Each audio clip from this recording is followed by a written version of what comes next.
Assalamualaikum warahmatullahi wabarakatuh. Allahu Akbar. Allahu Akbar. Allahu Akbar. Alhamdulillah.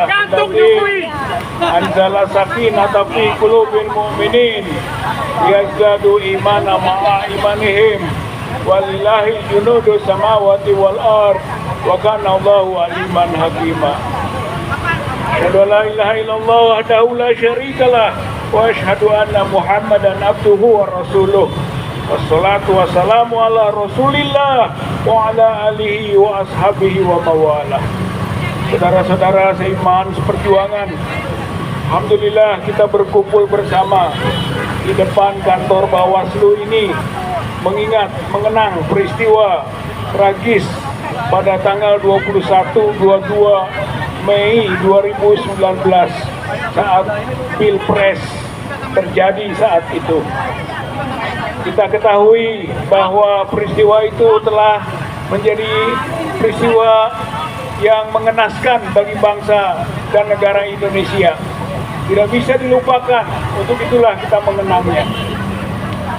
Ada prolognya, peristiwa 21-22 yang menimbulkan korban, meninggal 9 orang sekurang-kurangnya, 703 orang luka-luka.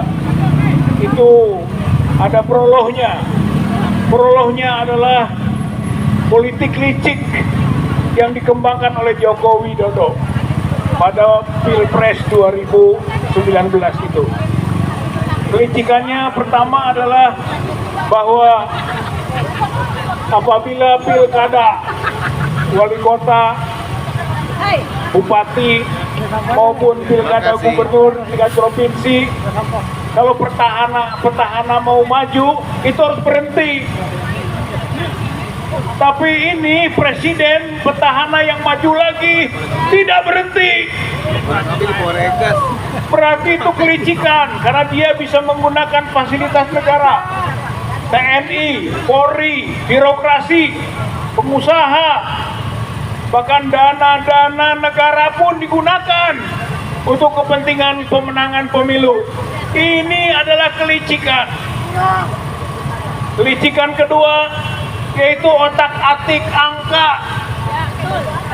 Pasangan Jokowi Amin Ma'ruf Amin itu menang 55,5%, sedangkan Prabowo Sandi 44,5%. Itu hasil kecurangan dan otak-atik angka. Betul. Sudah diketahui sebenarnya sejak awal bagaimana angka-angka itu bergerak dan tiba-tiba berubah. Bahkan masuk ke MK, MK-nya abal-abal. Ketua MK-nya Anwar Usman. Tahu nggak Anwar Usman?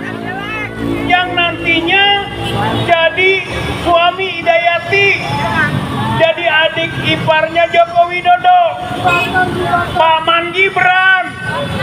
Itu ketua MK. Maka masuk ke MK, akibatnya apa? Ya pasti dikalahkan lagi. Ini kelicikan dalam otak-atik angka. Jadi Pilpres 2019, Pilpres kemenangan Joko Widodo secara licik atau curang. Jawab, Pak.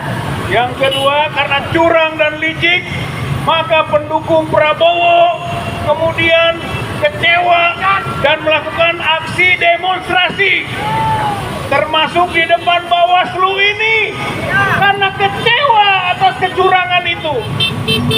Dan disitulah kita melihat bagaimana Joko Widodo bisa mengendalikan aparat, bisa mengerahkan aparat, dan menyebabkan aparat bertindak brutal. Brimob saat itu adalah mesin yang brutal. 10 orang tewas, lebih sebenarnya mah. Kemudian yang tadi kita sebut 703 luka-luka. Apa yang terjadi?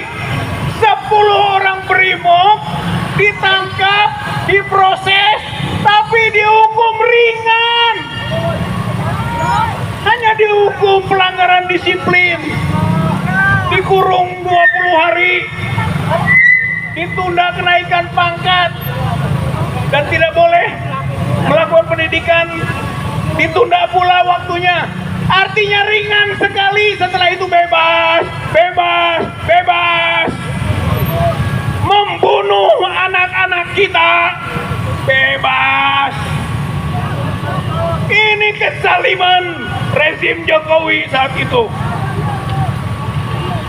Dan tentu saja dalam azas hukum berlaku crime by omission. Atasan yang membiarkan anak buahnya melakukan kejahatan, dia juga termasuk penjahat. Waktu itu Kapolrinya adalah Tito Karnavian yang membiarkan anak buahnya melakukan kejahatan. Maka berbasis crime by omission, membiarkan, seharusnya juga sama dihukum, diproses. Itu azas hukum. Kemudian setelah itu maka Jokowi tidak boleh juga dilepaskan karena rezim itu di bawah Jokowi. Atasan tidak bisa melepaskan diri dari apa yang dilakukan oleh bawahan.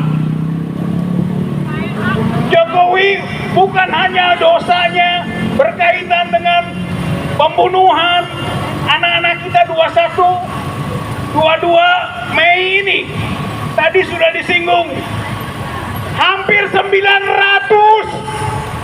petugas pemilu KPPS itu tewas, hampir 900 tewas, tapi tidak ada tindakan apa-apa.